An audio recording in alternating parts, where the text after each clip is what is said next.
This is the Iowa Weather Report for Sunday, August 25th, 2013. Now our first look at the 0Z GFS Model Run. At 1 p.m. this afternoon, there's a ridge overhead. And what does that mean? That means it's going to be sunny, it's going to be hot, it's going to be humid and hazy with highs well into the 90s, heat indices at or over 100, and this will be continuing for most of the week.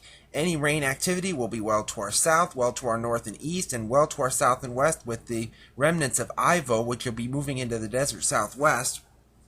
And that's going to be the case here on Monday, so if anybody is heading to where it'll be raining, say the southwest, it will be from a tropical depression, Ivo, and it'll start to dissipate here Tuesday over the south and west, but it's still hot here, highs in the 90s, maybe a few locations hitting 100, heat indices at or over 100, any rain nowhere near us.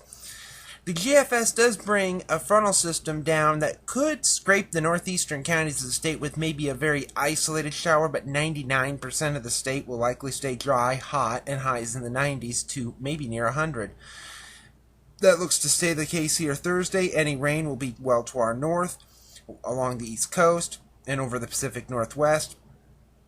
So no real change here Thursday. And then Friday, you can see there is some type of boundary as high pressure from Canada tries to nose its way in.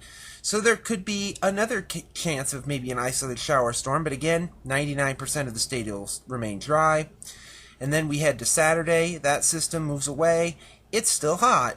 It's still in the 90s. With heat indices at or over 100 again. And no rain, well, within at least a couple hundred miles or so. And a week from today, you can see the ridge is finally starting to break down as a trough digs in from the north and west. You can see the energy over the northern Rockies, Montana into Idaho, and that looks to be moving in around the latter half of the Labor Day weekend. This is the Sunday of Labor Day weekend, and you can see a low pressure center developing in the Dakotas. It's still going to remain quite warm, highs in the 90s, heat indices at or over 100, but it looks like relief could be on the way. And looking in the extended forecast, this is on September the 5th, the ridge has now shunted itself to the north and west. Now we have a northwesterly flow aloft, and with the northwesterly flow, that means temperatures will be a lot cooler. With the northerly wind, highs will likely be down around 80. That'll feel like a time to get out the sweaters and the winter coats after this heat wave, but it'll still be fairly warm. And at the end of the forecast, on September the 9th, we have a feature over northern Manitoba. The trough is still around, northwesterly flow, and a possible tropical system off the Carolina coast, but that won't be affecting us. We'll have a frontal system coming through, but it looks like most of the activity with that will be from about Highway 20 on north into Minnesota and Wisconsin. Taking a look at the satellite image from last evening, you can see the tropical moisture coming across the desert southwest from Ivo. You see a complex of thunderstorms in the boundary waters and a few over the Gulf of Mexico. Watch warning map from last evening.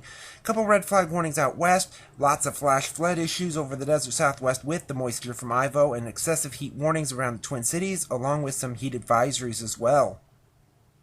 QPF chart precipitation over the next 5 days through Thursday evening at 7 o'clock shows that there'll be it shows some moisture around here. I highly doubt that, except for the 99% that don't get rain. There could be a few places that do.